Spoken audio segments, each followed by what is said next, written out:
長時間用電腦好容易有滑鼠手，預防嘅方法就係正確嘅姿勢，關鍵就喺台凳同電腦嘅高度，手踭最好同桌面嘅平衡，唔好扭住或者曲住個手腕。為防止辦公室嘅肌腱勞損，建議大家可以參考傳統嘅弓箭執弓勢，坐立中正，含胸拔背，肩膊前捲，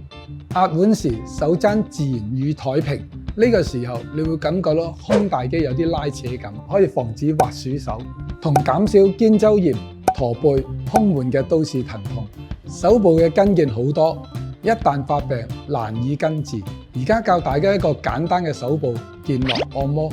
左手輕輕握拳，用佢嘅指關節喺疲勞繃緊嘅筋腱定點按壓，珍惜每一個健康嘅時機。無論喺等車嘅時候或者坐車，都可以隨時為自己嘅健康累積正分。